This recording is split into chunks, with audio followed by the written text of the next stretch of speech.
90 की दिहाई की वो सुपरस्टार जिनका कैरियर तनाज़ात ने खत्म कर दिया। दोस्तों, फिल्मी दुनिया ऐसी जादुई नगरी है जो गैर मारूफ लोगों को पल में लाखों दिलों की धड़कन बनाने और एक जनबिश में बड़े बड़े सुपरस्टार के पांव तले जमीन खींच लेती है। ऐसे में कुछ लोग शोहरत और दौलत के इस तूफान को संभाल कर पायदार बनाने में कामयाब रहते हैं, तो वहीं कुछ ऐसे भी हैं जो आसमान की बुलंदियों से खाई में गिर जाते हैं और उसके बाद कभी उठ नहीं पाते। यहाँ हम ऐसी ही बॉलीवुड अदाकारा का जिक्र कर रहे हैं जिनका फिल्मी कैरियर 90 की दिहाई में उस अरूज को पहुंचा जिसका बहुत से अदाकाराएं सिर्फ ख्वाब देखकर रह जाती हैं। लेकिन आज वो अदाकारा गुमनामी के ऐसे मुकाम पर हैं कि शायद अक्सर लोग उनका नाम भी भुला चुके हैं।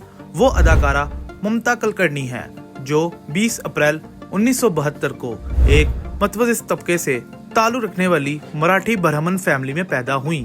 फिल्मी कैरियर ममता कुलकर्णी ने 90 की दिहाई में फिल्म इंडस्ट्री में कदम रखा और अपनी बेपनाह सलाहियत के सबब जल्द ही इंडस्ट्री की बड़ी अदाकाराओं में शुमार की जाने लगी। ममता ने अपनी अदाकारी का आगाज 1991 में तमिल फिल्म नोन बगाई से किया और उसके बाद बड़े प्रोजेक्ट्स जैसे तिरंगा, वक्त हमारा है, क्रांतिवीर, चाइना गेट, सबसे बड़ा खिलाड़ी, आंदोलन और कई नामवर फिल्मों में काम किया। उनका आखिरी प्रोजेक्ट 2003 में बांग्लादेशी फिल्म शीशो पनोसर था, जिसके बाद उन्होंने फिल्म इंडस्ट्री को बिल्कुल खैर बात कह दिया। बॉलीवुड में अदाकारा ने अपने सफर का आगाज 1992 में तिरंगा से किया, जिसमें उन्होंने राजकुमार और नाना पाटेकर के साथ अदाकारी की। उनकी पहली बड़ी कामयाबी 1993 में फिल्म करण अर्जुन की सूरत में सामने आई, जिसमें उनके अलावा सलमान खान और शाहरुख खान ने अदाकारी के जौहर दिखाए। उस कामयाबी के बाद उन्होंने पीछे मुड़कर नहीं देखा और कई फिल्मों में मरकजी किरदार निभाए। ऐसे में कि जब ममता ने सितारे बम अरूज पर पहुंचा हुआ था और फिल्मी दुनिया में उन्हें हाथों हाथ लिया जाता था, उनके कैरियर में एक ड्रामाई मोड़ सामने आया जब उनकी जाती जिंदगी ने खबरों की सुर्खियों में जगह बनाई। ममता कुलकर्णी और तनाज़ात 1993 में स्टारडस्ट मैगजीन के लिए ममता कुलकर्णी के टॉपलेस शूट ने पूरे भारत में तहलका मचा कर रख दिया, जिसके बाद तनाज़ात के ना खत्म होने वाले सिलसिले का आगाज हुआ। वो उस वक्त एक हाई प्रोफाइल तनाज़े का हिस्सा बनी जब film China Gate box office पर नाकाम होने के बाद अदाकारा ने हदायतकार राजकुमार संतोषी पर जिनसी तौर पर हिरासा करने का इल्जाम लगा दिया था। ताहम उन तनाज़ात के सामने आने के बावजूद भी उनका कैरियर चलता रहा, यहाँ तक कि अदाकारा की जिंदगी स्कैंडल का एक बड़ा जरिया बनकर ही रह गई। इसके बाद कई रिपोर्ट्स में दावा किया गया था कि अदाकारा मुबैना तौर पर दाऊद इब्राहिम के करीबी साथी गैंगस्टर छोटा राजन से डेटिंग कर रही हैं। बादशाह अदाकारा ने अचानक फिल्म इंडस्ट्री को खैर बात कह दिया। इंडस्ट्री को छोड़ने और फिल्मों से किनारा कशी करने के बाद भी ममता कुलकर्णी के नाम से जुड़े तनाज़ात सामने आने का सिलसिला जारी रहा।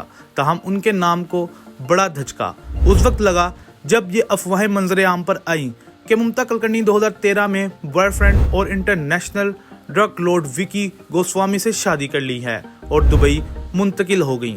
अलबत्ता अदाकारा ने इस बात की तरदीद कर दी थी। साल 2016 में पुलिस ने उन्हें मुंशियात की स्मगलिंग के एक बड़े केस में मुलजिमा के तौर पर नामजद किया, जिसमें 2000 करोड़ रुपए का बैनुल अक़वामी मुंशियात रैकेट शामिल था। ताहम ममता ने इल्जामात को ये कहते हुए मुस्तरद कर दिया कि उन्हें कुर्बानी का बकरा बनाया गया है।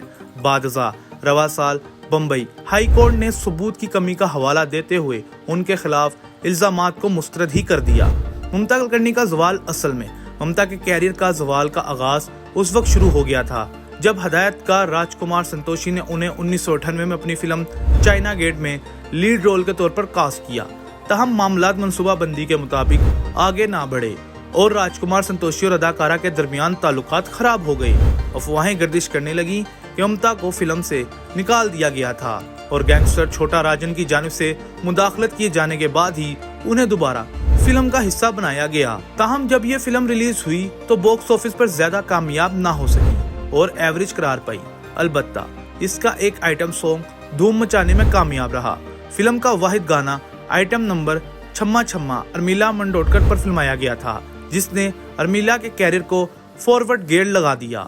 दूसरी जानब ममता जो इस किस्म के आइटम सॉन्ग करने के हवाले से शोहरत रखती थीं, अर्मिला की इस कामयाबी को हजम ही ना कर पाईं। गुस्से और मायूसी के जज्बात से मगलूब ممتا کلکرنی نے راج کمار سنتوشی پر جنسی ہراساں کرنے کا الزام لگایا اور دعویٰ کیا چونکہ انہوں نے ہدایت کار کے مطالبات ماننے سے انکار کر دیا تھا، اس لیے فلم میں ان کا سکرین ٹائم کم کر دیا گیا۔ راج کمار سنتوشی نے فلم سے متعلق تمام افواہوں کی تردید کی اور معاملے کو خاموشی سے دفن کر دیا گیا، لیکن یہ کلکرنی کے کیریئر کے لیے موت کا پہلا دھچکا ثابت ہوا۔ اس تنازع کے بعد وہ گنتی کی صرف چند فلموں میں نظر آئیں اور انہیں مزید فلموں میں کام ملنا تقریباً بند ہو گیا۔ اداکارہ کی آخری کامیاب فلم چھپا رستم میوزیکل تھرلر 2001 تھی۔ انہوں نے 2002 کی فلم کبھی تم کبھی ہم کے بعد فلموں کو خیر باد کہہ دیا۔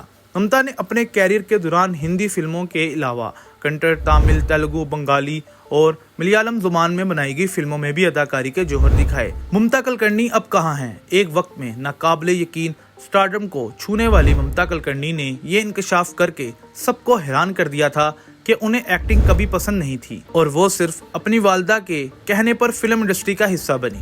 تاہم اب ممتا کلکرنی کی زندگی بالی ووڈ کی رنگین دنیا کی چکا چوند سے یکسر مختلف ہے۔ کبھی ہر فلم کے لیے فلم سازوں کی سب سے پہلی پسند سمجھی جانے والی اداکارہ اب ایک سادھوی ہیں۔ انہوں نے اداکاری کی دنیا کو الوداع کرنے کے بعد روحانیت کا راستہ اختیار کیا اور 2013 میں انہوں نے اپنی خود نوشت تنافرہ عمری شائع کی جس کا عنوان آٹو بایوگرافی آف یوگنی ہے۔